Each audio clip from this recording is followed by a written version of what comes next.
سلام و به ادامه برنامه چشم‌انداز زنان خوش آمدید. موضوع روز جهانی خشونت علیه زنان را با مهمان جدیدی ادامه میدیم.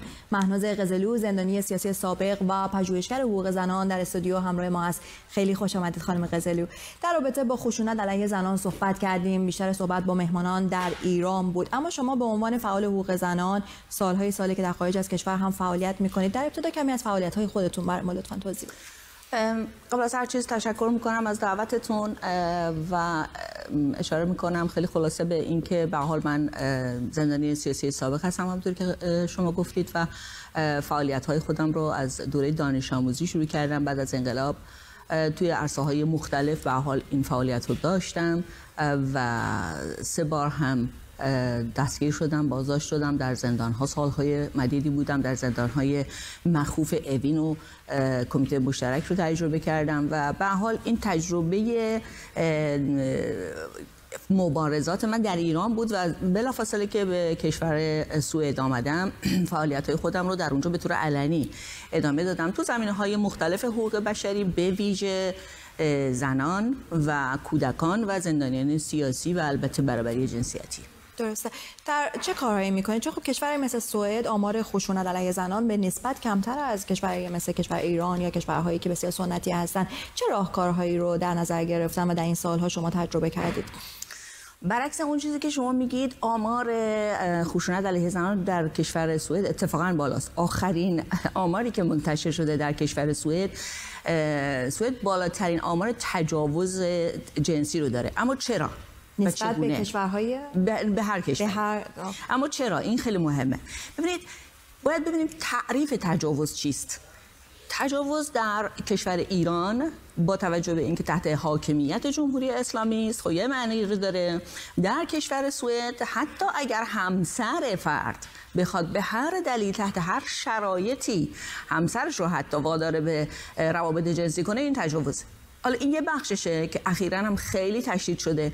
بخش دیگر، شما اگر برید توی ورزشگاه، منظورم ژیمه، و کسی بخواد مدام به شما نگاه کنه و باعث آزار شما بشه، این میشه که خشونت فقط فیزیکی نیست. دقیقاً.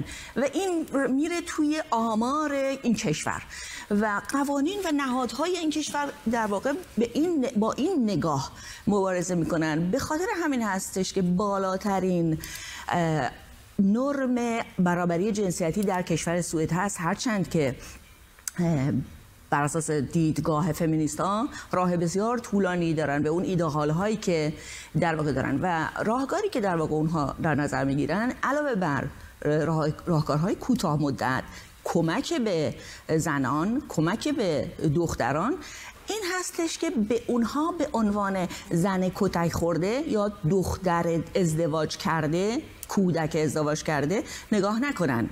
چرا؟ برای اینکه ما اینجا فاعل رو داریم خود به خود حذف میکنیم. فاعل کیست؟ مردان. اما خود مردان نیستن واقعا. آیا سوال این است که آیا خود مردان ذاتاً خشنن؟ آیا خود مردان ذاتاً خشونت میکنن؟ خیر، نیست. بلکه ساختار مرد سالار و نظام مرد سالار این آموزش رو میده از کودکی. چنانکه سیمون دو بوار میگه ما زن به دنیا نمیاییم بلکه زن میشویم. منظور زنانگی است. الگوها و کلیشه های غلطیه که نظام مرد سالار دیکته میکنه، نه تنها به زنان بلکه به مردان هم دیکته میکنه که شما برترید، شما قدرت دارید، شما میتونید هر وقت هر کاری که دلتون بخواد بر اساس امیال خودتون بکنید. بنابراین این نهادها باید بحث خیلی رادیکال تری رو، بنیادی تری رو این بحث رو فکر می‌کنم میشه ساعت‌ها ادامه داد. خانم قزلو، شما در بنیاد پژوهش‌های زنان هم در سوئد یکی از سخنران‌ها بودید. اونجا در رابطه با جنبش کویرها صحبت کردید که این جهانی شدن چه تأثیری داره و اینا، و خشونت هم اشاره کردید. چرا خشونت‌ها روی این گروه‌ها بیشتره؟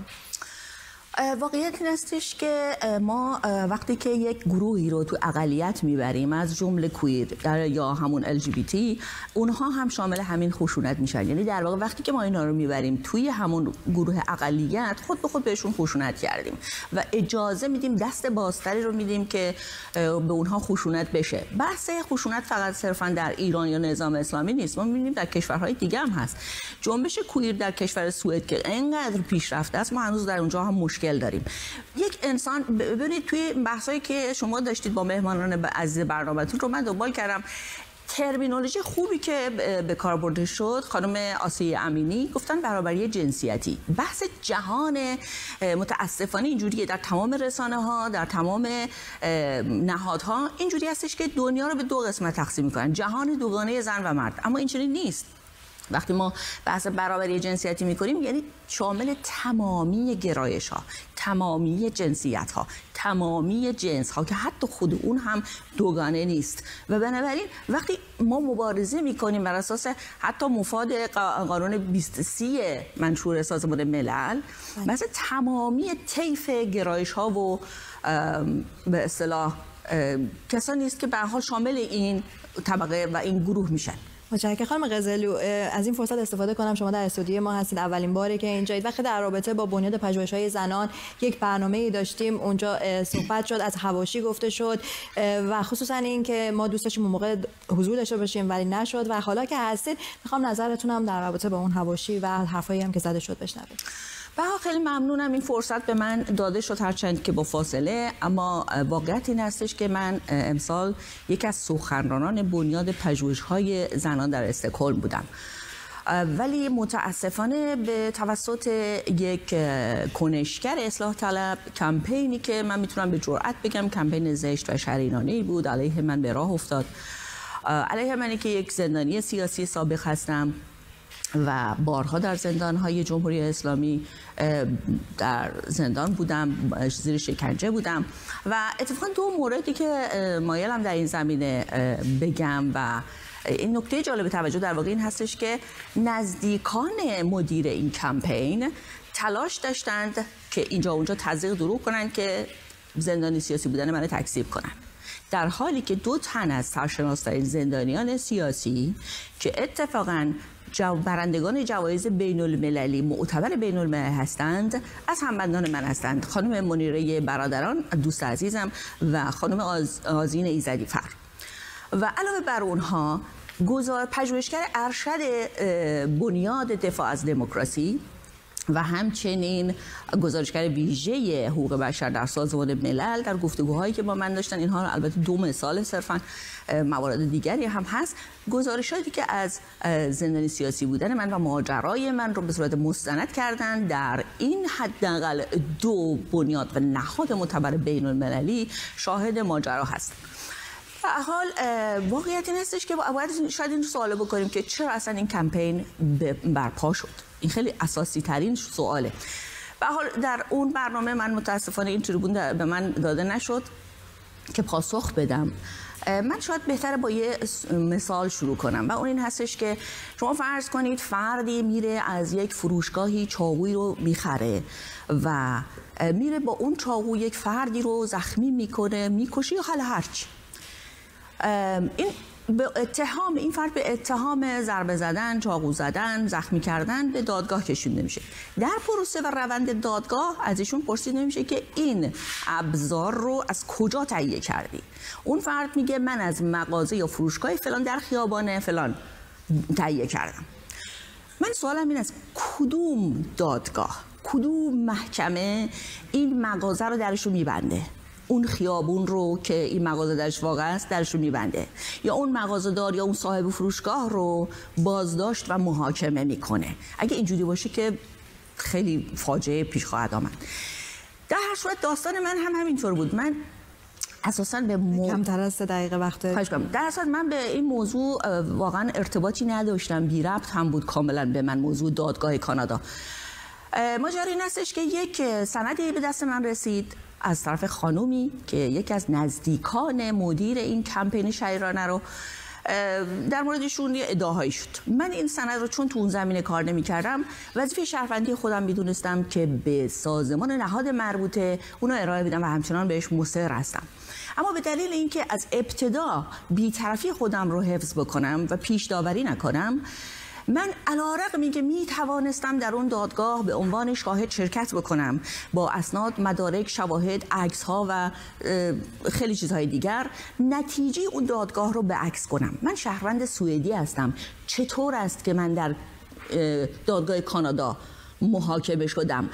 اگر اینها واقعا اعتقاد دارند به آن اتهاماتی که مطرح کردند، خب بیان در کشور سوئد شانس خودشون رو امتحان بکنن، در اونجا شکایت رو علیه من اعلام بکنن، ببینن آیا من با مدارکی که دارم چه خواهند کرد. اتفاقا خوشحال میشم که در رسانه ها و حتی رسانه شما این محاکمه و این شکایت پیگیری بشه و ببینن به کجا ختم خواهد شد. خانم غزالی، ما به عنوان رسانه فقط وظیفه داریم که صداهای مختلف رو بشنویم، بگن نه اینجا نیستیم که بخوایم قضاوت بکنیم یا بحث رو بیشتر از این بخوایم ادامه بدیم، ولی این فرصت باید به شما داده میشد همونطور که در انتهای برنامه گفتم و ممنون به خاطر توضیحاتی که دادید. فقط یه نکته عذر می‌خوام ازتون. ببینید دقیقاً نکته بسیار خوبی رو اشاره کردید که خب رسانه که قرار نیست محاکمه بکنه یا قضاوت بکنه یا اعلام نتیجه بکنه. این امری که اتفاق افتاد و تمام مهمانان خارجی، مهمانان داخلی، کمیته‌های برگزار کننده، کمیته انتخاب مقالات،